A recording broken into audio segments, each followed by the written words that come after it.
but it is a system where he likes to run pace.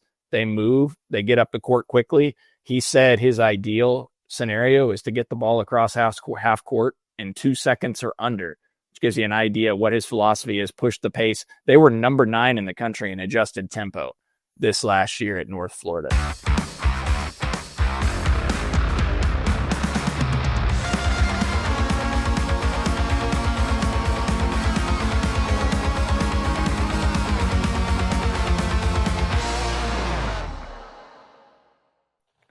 Hello and welcome to another 3-Mall Pod. No John today, so you'll have to deal with just DY and I. But we are here to talk about what I view as some good news for K-State basketball, as Jerome Tang has made what I think we both view as a really good hire to be the associate head coach on the Kansas State men's basketball staff, which calls for a toast from our friends over at Holiday Distillery.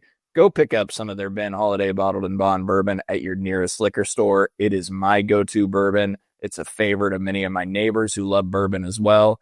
We've got Memorial Day weekend on the horizon, so if you're headed to a lake, you're grilling out this weekend, or have some friends over, have some Ben Holiday Bottled and Bond bourbon on hand, and you will be a very popular host if you do so. So go get stocked up. Ben Holiday Bottled and Bond bourbon or 360 vodka, if that's your drink of choice. Okay, DY. K-State as their associate head coach. Jerome Tang has named Matt Driscoll to the position. Driscoll's been the head coach at North Florida for the past 16 seasons, was an assistant at Baylor alongside Jerome Tang from 2003 to 2009 before moving on to the North Florida job later that year. We had said for the past several months the ideal candidate for this position would be someone who's been a prior head coach. And I guess maybe a humble brag here, DY, but when we were told about 3 to 4 weeks ago that they were expected to hire an active head coach, we all kind of collectively landed on Matt Driscoll as somebody who would make the most sense. And now we have it. Driscoll's the guy. What's your reaction to the hire? It's kind of the type of coach that I've wanted Jerome Tang to put on a staff for a while. Now, I didn't necessarily want it to be at the expense of Yerk Malagy. I have a lot of respect for him, and I wish they could have the best of both worlds on that front. But in terms of a guy with head coach experience, a savvy, real basketball mind that can maybe provide some structure and organization and all of these things, a lot of basketball experience, I think as a first-time head coach, Jerome Tang could have benefited from that greatly. And he still will, in my opinion, here as we go on to year 4 under Jerome Tang at Kansas State. But in my eyes, it could have been a welcome addition, right out of the gate. And that's not to judge them for the staff that they did hire or the moves that they did make that first year. They went to the Elite 8. They didn't necessarily need any help as they rode the train of Marquise Noel and Keontae Johnson. But I think for a first-time head coach, having another guy like this on your staff is always a pretty good thing. Bill Self is he's not a first-year coach, kind of doing the same thing with Jacques Vaughn that they just brought in. Grant McCaslin did the same thing when he hired Linder from Wyoming to bring him on board at Texas Tech as sitting head coach. So there's plenty of examples of where that's been done. Now, Juwan Howard was a first-time head coach at Michigan. He did the same thing when he brought in Phil Martelli. Now, Juwan Howard kind of nosedived to Michigan anyways, but it's been a strategy that I think a lot of people would suggest a first-time head coach do. So I think you'll be able to kind of plug in the holes and fill in the gaps pretty well. And I know you got some offensive numbers because we anticipate him kind of running the offensive show going forward. So that'll be a change as well, because in the past, quite frankly, it's been Rodney Perry. So we expect those responsibilities to now go to Matt Driscoll, which, we'll see how that kind of works itself play out too. It's almost I don't think it's a demotion of responsibility in ways for Rodney Perry, not really a demotion in role, because I don't think his place on the staff necessarily is changing with him and Jareem Dowling still both here. But the offensive controls now we do expect to be run by Matt Driscoll. So it's it's almost like in football when you change your offensive coordinator. That's essentially what Jerome Tang's going to be doing with this move, with this hire. Now, typically, when you do change that offensive coordinator, the previous one isn't still on your staff, so that's an Yeah. interesting dynamic. Yeah. And to your point about head coaches being assistant coaches or kind of that lead chair as associate head coach, DY, like you mentioned, Michigan, and then they did it, this year with Dusty May in his first year at the job with Mike Boynton Right. on the staff, the former Oklahoma State head coach. You got Frank Haith, who's been a sitting associate head coach or assistant coach at Texas, the former Missouri and Missouri head coach and former Miami head coach. You got Chris Lowry when he was with Bruce Weber and the associate head coach at K-State. He was a long time. Was it Northern Illinois? Where was Southern that? Illinois. Southern Illinois. Southern Illinois. I should have known that. He was kind of the right-hand man for Bruce Weber at K-State during his entire time here as well. So it's a popular move to make. And I think for a head coach like Jerome Tang, who is still relatively young as a head coach in terms of experience, as he heads into year 4 of being a head coach, this is the type of hire that I think you really need. And then to couple that with Bill Peterson, another longtime assistant coach, you've got some veteran experience ties on this staff. Yeah, and especially with the college athletics world that is constantly changing, I think that makes it even more difficult on a first-year coach because you're trying to find your niche, your routine, the way you want to operate. But at the same time, it's like the rules are different every single year. I think having some minds that have kind of been around it for a while know what to sacrifice, know what to abandon, and know what not to sacrifice and not to abandon. Those choices and decisions, I think getting their counsel on it is kind of a big deal. Yeah. And we're going to do a deep dive here on Matt Driscoll, his offensive philosophy, his system that they ran at North Florida. We will talk in depth about that. But some people, and we'll probably do that after the break here in a few minutes, DY, but some people might be wondering, like, well, how do you get a sitting head coach to come be an associate head coach, Kansas State, a guy who's been a head coach for 16 years at North Florida, a Division I school. And, when Matt Driscoll took that job at North Florida, that program had lost 22 games in each of the past 4 seasons while they made the transition to Division I basketball. I interviewed Matt Driscoll before. Very high energy, very likable. Reason being, they came to Manhattan 3 different times while I covered the team. Yeah, they were here when I covered a team maybe once or twice too. I think their most recent one was probably when they played Bruce Weber, or because I don't think they played Jerome Tang at K-State yet. I don't believe so, but they did play Frank Martin's teams multiple years, and then I believe Bruce Weber at least once or twice. They came here 3 straight years. They came to Manhattan in 2010, 11, 11, 12. DY, the 11-12 game went to overtime. K-State won 79-68. Again, he came from Baylor. He was there for six seasons, 2003 to 2009. There's a familiarity with Jerome Tang. But people might be wondering, like, okay, he's leaving a head coach position. Well, like the reason we brought up Matt Driscoll's name, not only the ties to Jerome Tang, but I think a lot of these coaches at these smaller schools are probably a little tired, DY, in the NIL era of getting their best players poached. And look what's happened to Driscoll over the last 2 years. Chaz Lanier averaged nearly 20 points per game in North Florida in the 2023-24 season, shot 51% from the floor, 44% from 3, was a coveted guy in the transfer portal. He went to Tennessee, was the SEC newcomer of the year this last year, was 6th in the SEC in scoring with nearly 18 points per game. And then this offseason, his 2 best players, Josiah Miles, 6'6", sophomore wing, and Josh Harris, 6'8", freshman forward, one averaged 15 points a game, the other over 13 points per game. Both guys hit the portal, and they landed at Indiana. So he's losing his best players in the portal. That has to be infuriating, incredibly frustrating for a guy coaching there. They don't have the resources, and now he can come coach with a guy he's really familiar with at a program that's going to have the resources allocated to be able to be successful. Couple things. These group of 5 football head coaches and these mid-major basketball coaches, the job's never been harder. You pointed out one item, and that's that you don't get to keep your best players anymore. They're just going to transfer up, right? As soon as they make a splash, Maybe sometimes even before they make a splash, you have no NIL, you have nothing to compete with. You're just going to lose that player, and there's nothing that you can do about it in 99.9% of cases.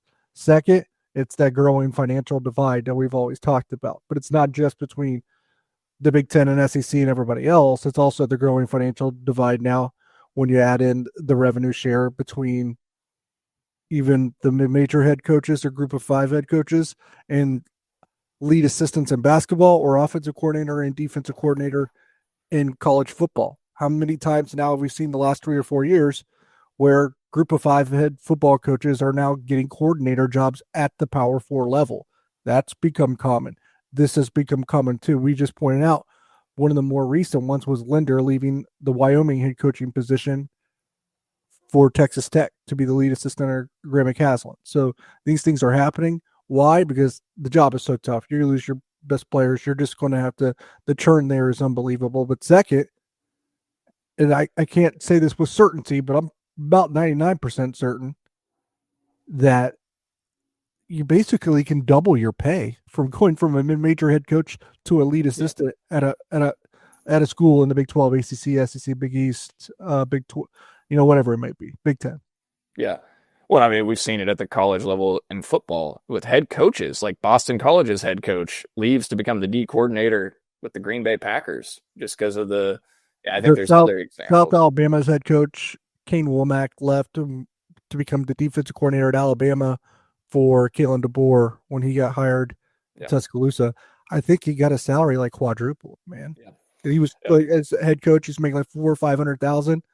Go make $2 million to be Alabama's D coordinator. And I might have the numbers wrong here, but I think the North Florida head coach makes like $300,000. Like he's going to make more as the assistant at Kansas State. Yeah, I don't have his salary that he had at North Florida, but that sounds about right, what those guys would typically make. And so I agree. It'll be probably a nice pay bump. And not that I'm implying there's any nepotism involved here, but this helped him get his son to a high major school because Chase Driscoll, his son, has already been hired as the director of video and analytics at K-State. That sealed the deal for us, I think, when we speculated Matt Driscoll a few weeks ago as the guy. Yeah, when we heard sitting head coach, we knew, well, Paul Mills isn't going to leave Wichita State, but the other sitting head coach that Jerome Tang is really close with that would maybe leave it to come be an assistant at K-State is Driscoll. And then so we're like, it sounds like Driscoll would check off a lot of boxes. Then Chase Driscoll gets hired. We're like, all right, this is probably what's happening. Yeah. And he is an incredibly likable guy. I mean, very high energy, and there's articles written about him. If you listen to him talk, K-State fans are going to really like Matt Driscoll. And, by the way, there was a game scheduled against North Florida, and the Bruce tenure was in 2020. It was December 29th, 2021. But it got canceled the night before because of a COVID outbreak by North Florida. That's right. I remember that. So they were literally in the Kansas State gym, and they still had to cancel the game the following day. And K-State's 3-0 against North Florida. I think they're all against Driscoll. It was 2010, 2011, 2012. Yep. Yeah. Well, we're going to talk with an 11-point margin.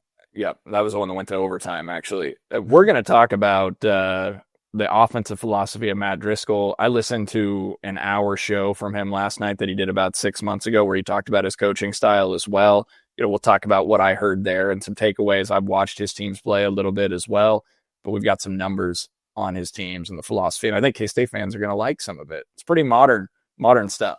But first, we're going to throw to a break. And we got to tell you before we go to a break about our friends over at Home Field Apparel. DY and I are both wearing Home Field today. I've got a Home Field Apparel hat on. I've also got a Home Field Apparel hoodie because this Memorial Day weekend is going to be a little cooler than we're used to. It's going to probably be in the mid-60s, probably going to be a little cloudy and rainy. So I'm going to be wearing some hoodies out at the lake when we're there this weekend. So I am packing up all of my Home Field hoodies, which are super comfortable and soft, and will keep you warm as you're sitting by a fire out at the lake or wherever you might be. So go get stocked up with Home Field Apparel. I've got the hoodie, the shirt. I've got 10, 15 Home Field items in my closet. They've got over 50 plus items to choose from of Kansas State's on their website, from hoodies to t-shirts that are super comfortable to hats to jerseys as well. They've got their Diamond Classics baseball jersey, etc. Jackets on there, numerous jackets, throwback, retro stuff. That's their design. Really amazing stuff over at homefieldapparel.com. And DY is wearing a BYU shirt, and we probably won't expand on the reasoning as to why. DY... Well, just say Jake Retzloff has some legal issues to navigate, some alleged improprieties. BYU quarterback. BYU had a heck of you also could just be wearing because BYU had a heck of an athletic season between basketball. And now you do Devonta. They are a program on the rise. They have transitioned as probably among the best to the Big 12 of all the new 8 schools. I think probably the best. The worst, which I thought they had a chance to really elevate themselves in the new era because I thought they have a lot of inherent advantages. So I thought if you give them money, they could really take off. It's been UCF. They're dog crap and everything. Yeah. Well, we'll transition. Discount code 3MAW24. Get 15% off your first order from homefieldapparel.com. I'm not wrong. No, I know. We've got you covered. Discount code 3MAW24. You get 15% off your first order, homefieldapparel.com. We'll be back to talk more Matt Driscoll. Shop Chiefs tickets and more with no fees. Plus, save big with code KCSN at ticketsforless.com, the official ticket provider of KC Sports Network. Success in real estate takes more than vision. It takes the right financial partner. When someone takes something rundown and turns it into something great, that's called a comeback story, like Brain Group. They take distressed properties here in KC, completely rework them, and then turn them into valuable real estate. But that kind of work needs the right bank behind it. Enter Emprise Bank. They're not about cookie-cutter loans. They saw Brain Group's vision, backed them, and now they're making big moves in Kansas City real estate. Talk about your partner in possible. Emprise doesn't do one-size-fits-all financing. They invest in potential and back growth. Visit emprisebank.com/KC to learn more. Emprise Bank, member FDIC, equal housing lender. It's playoff time, and if you're still just watching games, then you're missing out. With Pick 6 from DraftKings, you can turn your hoops knowledge into real cash. Just make your picks, track your score, and if you hit all 6, you're looking at bigger payouts than Prize Picks flex plays. Nobody's dropping better payouts than Pick 6. Hit 6 picks, and that's 25 times your cash. And if you beat your competitor, you could be looking at a 500 times bag in your pocket. And right now, new customers get $50 in bonus picks with just a $5 entry. The playoffs are on, so why not take a shot at making a little money while you're watching? Download the DraftKings Pick 6 app right now and use code KCSN. That's code KCSN to play $5 and get $50 in bonus picks. Better payouts, bigger wins, only on Pick 6 from DraftKings. The crown is yours. Gambling problem? Call 1-800-GAMBLER. Help is available for problem gambling. Call 888-789-7777 or visit ccpg.org in Connecticut. Must be 18 plus. Age and eligibility restrictions vary by jurisdiction. Pick 6 not available everywhere, including New York and Ontario. Void where prohibited. 1 per new customer. Bonus awarded as non-withdrawable Pick 6 bonus picks that expire in 14 days. Limited time offer. Terms at pick6.draftkings.com/promos. Okay, Matt Driscoll offensive philosophy, DY. I was sending you guys some text late last night on the numbers. So they shoot a lot of threes. It's a very modern day type of offense. So if you look at the numbers, their 3-point rate of 54 in the 2024-25 season was number 1 in the country. They attempted 36 threes per game. That led the country. Next closest team was 32 3-point attempts per game. They made almost 13 threes per game to lead the country. 35% from 3 as a team, so that's not bad. In 2023-24, Matt Driscoll's North Florida team was number 1 in the nation once again in 3-point rate at 54.7. They made 12 threes per game. That was number 1 in the nation again. 33 attempts per game, most in the country again that year. Then if you look at 2022-23, 28 3-point attempts per game. That was number 6 nationally. They were 6th nationally in 3-point rate as well. And if you go over the past years, 2021, top 10 in 3-point rate. 2020-21, 14th in 3-point rate, 36% from 3. 19-20 season, number 1 nationally in 3-point rate at 52.2, and number 13 nationally that year, 38% from 3, ranking 13th in the country. You can just keep going down season by season. His teams shoot a lot of threes. He did make a comment on a podcast, Coaching You podcast I was listening to on YouTube last night, where like there's a perception they live and die by the three, but I don't necessarily say that. But it is a system where he likes to run pace. They move, they get up the court quickly. He said his ideal scenario is to get the ball across half court in 2 seconds or under, which gives you an idea what his philosophy is. Push the pace. They were number 9 in the country in adjusted tempo this last year at North Florida. So, what do you kind of make of the offensive system? You just heard the numbers I gave there, DY. Like, what's your reaction to what K-State might be? And as you look at the roster that Jerome Tang has assembled to date, we know there's hopefully one more big missing piece that they could add to the puzzle. But as you sit here and look at who they've compiled on this roster, how does it kind of align with the fit here in terms of system that you see for Matt Driscoll? I prefer this system. I prefer this style of basketball. I think it's the one that you can recruit to a little bit better, probably once you have the concept out there and can kind of sell it. Like, obviously, when they were recruiting or have been recruiting, they probably weren't saying, hey, Matt Driscoll's our coach. Don't just, trust us. One of our lead assistants, when he's still the head coach in North Florida, they probably weren't saying that. And they probably really couldn't say, we're going to all of a sudden run a lot more and bomb even more threes. That's not necessary. So I don't think it's a recruiting pitch that they were really able to probably sell this time around. So with that being said, I prefer the style. I think you can recruit to it in the future once you have the concept in hand and can actually point to it, right? It's easier to do that than maybe try to toss out a hypothetical, which is what you're kind of forced to do right now.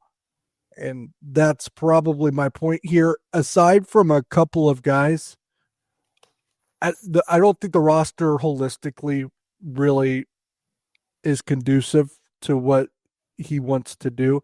There are a couple guys here though that would be perfect and ideal for it. One of them actually being Abdi Bashir, to be quite honest.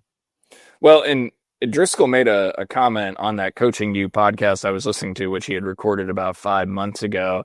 He really likes to recruit 6'7", 6'8" guys who are guards. So he likes longer guards. And, you look at K-State's roster right now, Kostic is 6'5", 6'6". You've got Bashir, who's 6'7". So, that kind of meets some of the criteria I just mentioned. Bashir being a volume 3-point shooter too. Bashir is, I think Nate Johnson is probably, him or Kostic is probably the best player on the roster at the moment. But if you're talking about ideal fit for the system that you just explained that Driscoll tries to unload, it's actually probably Abdi Bashir. Yeah. And on that Coaching You podcast, he was asked to describe his offensive philosophy. And I'm just going to read you what I kind of transcribed a little bit there. Quote, "We've got players, not plays. What's our best? When is it our best? Whenever you get the best shot, that's your shot. That's when it is. It could be in the first 4 seconds of the shot clock, the next 8 seconds, or the last 3 seconds. I don't care. So if we call a play and the guy plays you differently and you can rip and get to the rim, I'm not trying to get X and X player a shot. My point is that part of the philosophy is so critical. When you turn down that quality shot, you end up later in the clock and you don't get that quality shot. And quality of shot is way more important to me than anything else. What we tell the guys, if anybody ever says to you living by the three, they don't know basketball, understand this. And yes, we're going to make 12 threes per game, he said at the time. However, in that in itself, they like to take the ball out fast.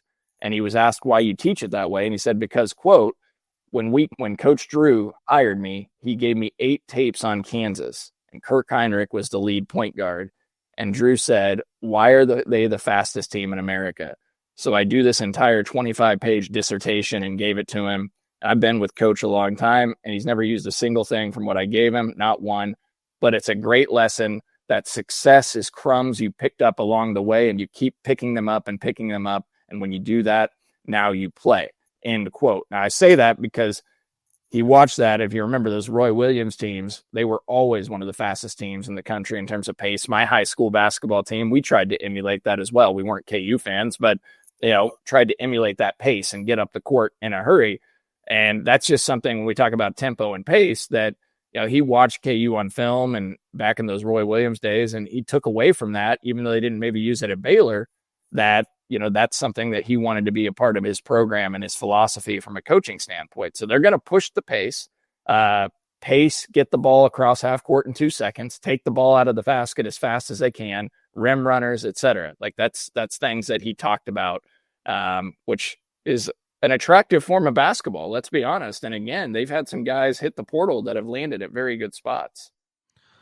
Another thing I would say is that style system actually is made for several combo guards and maybe not a true point guard. And at the moment, it's kind of what Kansas State is. Yeah. Because if you're just going to push the pace all the time, you're not going to play a ton of half-court offense.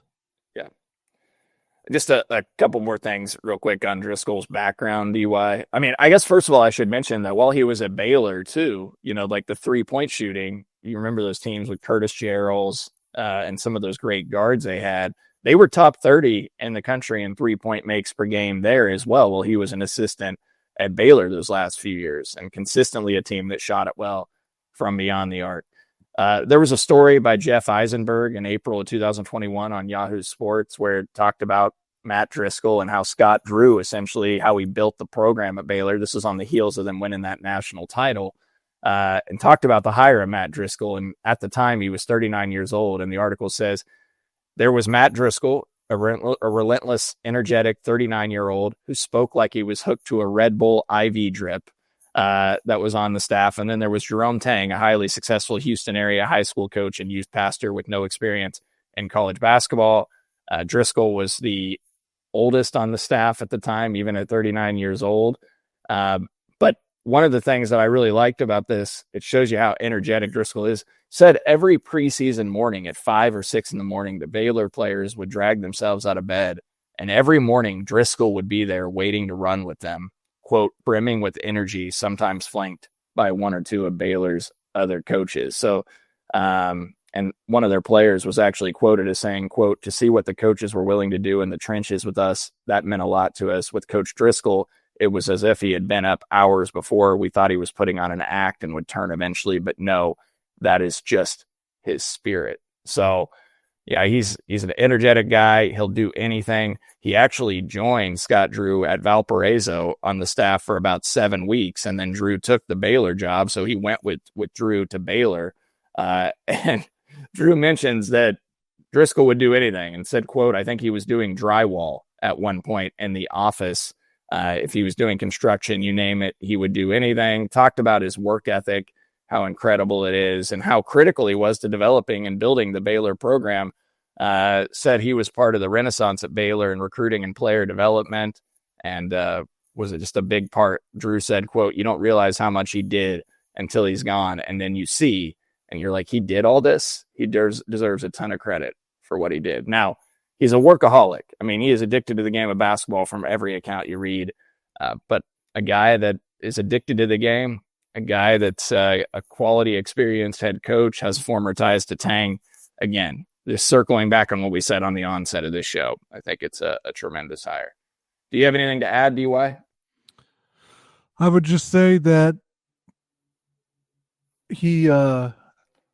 Jerome Tang's now kind of injected more of the Baylor flavor into all of this, right? The staff that he has in place now, because he brought back Bill Peterson, he brought back Matt Driscoll, still have Austin Carpenter, who spent some time at Baylor. Like, he might have more Baylor than Scott Drew has Baylor on his staff at this point with those three. So it is interesting that he's he knew he needed to make changes after the second straight NCAA tournament. And part of almost all of his changes have been like, I'm going to get more Baylor flavor back into this, where basically where my roots were, and kind of inject this program with those ideals and morals and values and principles and strategies and approaches. That's he basically going back to what works almost, if you want to put it that way. So it's an interesting thing.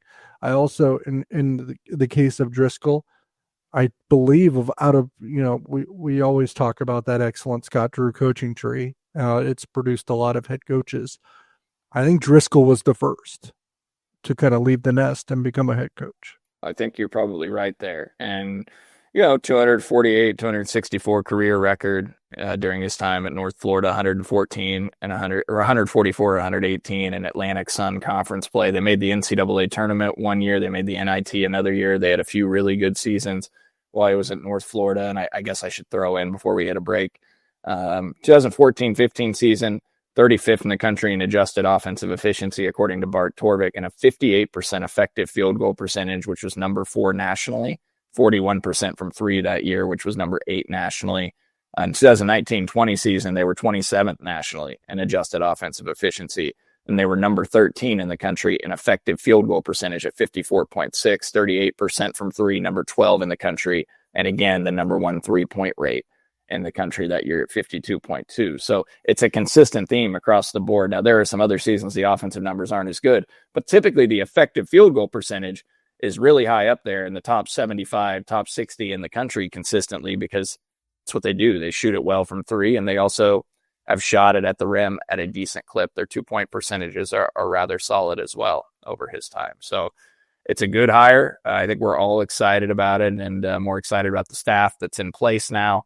And I think Driscoll will also be able to recruit some to Kansas State. I think he's very well respected in the industry. So good hire by Jerome Tang and this coaching staff, and we will see where it takes us. We're going to talk just a little bit of recruiting on the basketball side, transfer portal updates. K-State landed a commitment officially yesterday that we've talked about before, so we'll talk about that when we come back from break. Thanks for listening to KC Sports Network. Make sure you download our new app. Find it on the App Store or Google Play.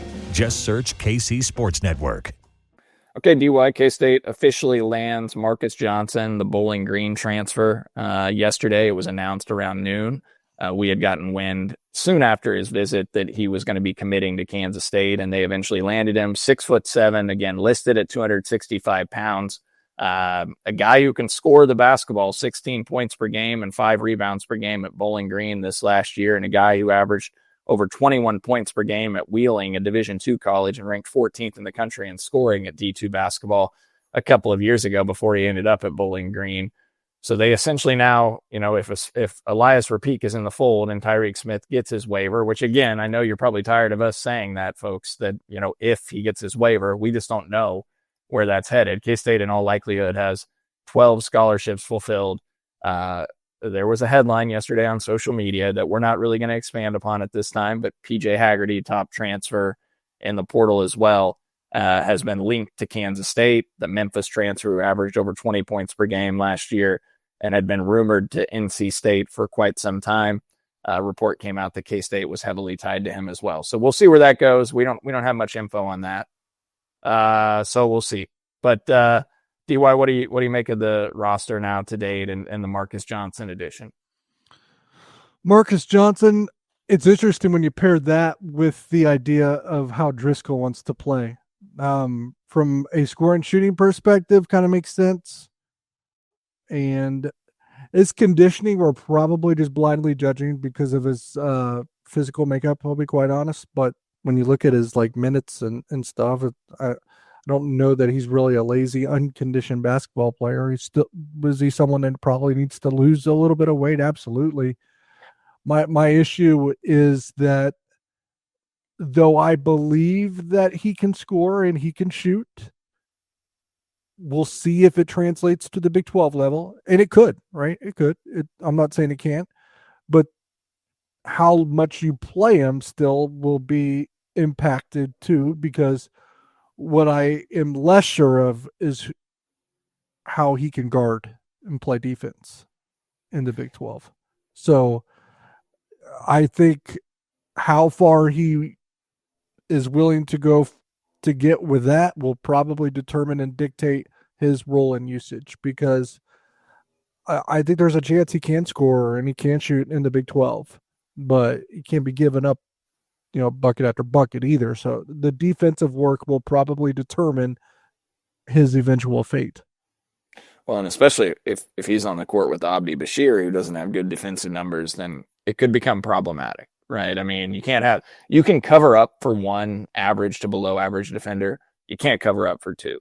Mm-hmm. So if they're on the court at the same time. And so, look, his defensive rating was north of 109 last year. It's a really bad number. But again, I would have to imagine by K-State taking the commitment of Marcus Johnson that there is some sort of agreement or approach or plan that, look, he is going to have to get in the weight room and conditioning. And look, candidly, he's going to have to lose some weight.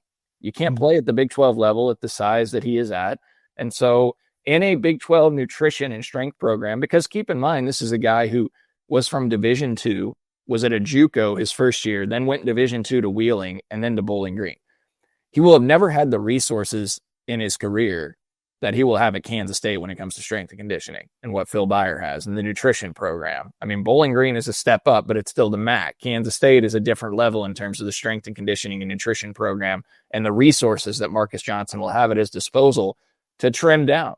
And it's not like he has to lose 60, 70 pounds. I mean, we're talking like 30, 35 pounds, and you can do that at this level in 3 to 4 months. So, get quicker, get more explosive over the ensuing few months. It's going to be critical that he gets on campus ASAP here and begins working out with the team and with Phil Byer and the strength and conditioning staff. And let's see if they can transform his body, because there's no doubt he can score even at that size.